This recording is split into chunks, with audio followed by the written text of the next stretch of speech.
नमस्कार दोस्तों, स्वागत है आपका हरिओम नगरी में। एक बार शिव जी पार्वती के साथ हरिद्वार में घूम रहे थे।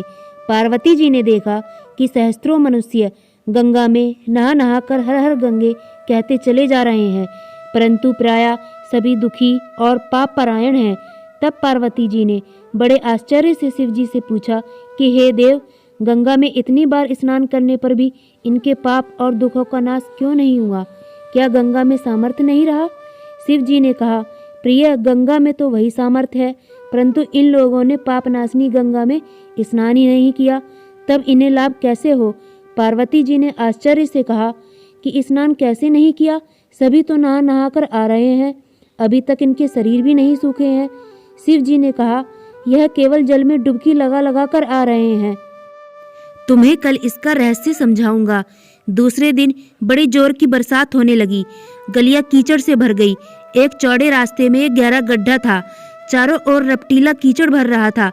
शिव जी ने वृद्ध का रूप धारण किया और दीन विवश की तरह गड्ढे में जाकर ऐसे पड़ गए जैसे कोई मनुष्य चलता चलता गड्ढे में गिर पड़ा हो और निकलने की चेष्टा करने पर भी ना निकल पा रहा हो।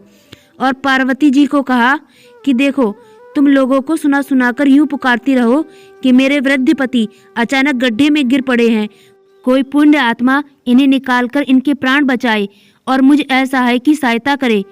शिव जी ने यह और समझा दिया कि जब कोई गड्ढे में से मुझे निकालने को तैयार हो, तब इतना और कह देना कि भाई, मेरे पति सर्वथा निष्पाप है, इन्हें वही छुए जो स्वयं निष्पाप हो। यदि आप निष्पाप है तो इनके हाथ लगाइए, नहीं तो हाथ लगाते ही आप भस्म हो जाएंगे।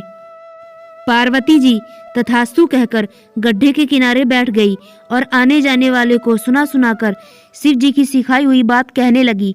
गंगा में नहाकर लोगों के दल आ रहे हैं। सुंदर युवती को यूं बैठी देखकर कईयों के मन में पाप आया। कई लोग लज्जा से डरे तो कईयों को धर्म का भय हुआ, कई कानून से डरे। कुछ लोगों ने पार्वती जी को यह भी सुना दिया कि मरने दे बुढ़े को, क्यों उसके लिए रोती है। आगे और कुछ दयालु सचरित्र पुरुष थे। उन्होंने करुणावश हो युवती के पति को निकालना चाहा, परंतु पार्वती के वचन सुनकर वे भी रुक गए। उन्होंने सोचा कि हम गंगा में नहाकर आए हैं तो क्या हुआ, पापी तो हैं ही, बूढ़े को निकालते वक्त हम स्वयं भस्म न हो जाएं। किसी का साहस नहीं हुआ। सैकड़ों आए, सैकड़ों ने पूछा और चले गए। संध्या हो चली। शिव जी ने पार्वती जी से कहा, देखा, आया कोई सच्चे हृदय से गंगा में नहाने वाला। थोड़ी देर बाद एक जवान हाथ में लोटा लिए हर हर गंगे करते हुए निकला। पार्वती ने उसे भी यही बात कही। युवक का हृदय करुणा से भर आया। उसने शिव जी को निकालने की तैयारी की। पार्वती जी ने रोककर कहा कि भाई, यदि तुम सर्वथा निष्पाप नहीं होंगे तो मेरे पति को छूते ही जल जाओगे। उसने उसी समय बिना किसी संकोच के दृढ़ निश्चय के साथ पार्वती जी से कहा कि माता, मेरे निष्पाप होने में तुझे क्यों संदेह होता है? देखती नहीं, मैं भी गंगा नहाकर आया हूँ। भला गंगा में गोता लगाने के बाद भी कभी पाप रहते हैं? तेरे पति को मैं निकालता हूँ। युवक ने बूढ़े को ऊपर उठा लिया। शिव पार्वती ने उसे अधिकारी समझकर अपना असली स्वरूप प्रकट कर उसे दर्शन देकर कृतार्थ किया। शिव जी ने पार्वती जी से कहा कि इतने लोगों में से इस एक ने ही गंगा स्नान किया है। जो लोग बिना श्रद्धा और विश्वास के केवल दिखावे के लिए गंगा स्नान करते हैं, उन्हें वास्तविक फल नहीं मिलता है। परंतु इसका यह मतलब नहीं कि गंगा स्नान व्यर्थ जाता है। गंगा स्नान का बहुत पुण्य भी है। हर हर गंगे, हर हर महादेव।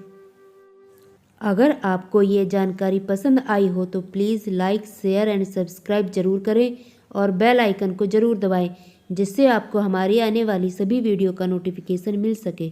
धन्यवाद।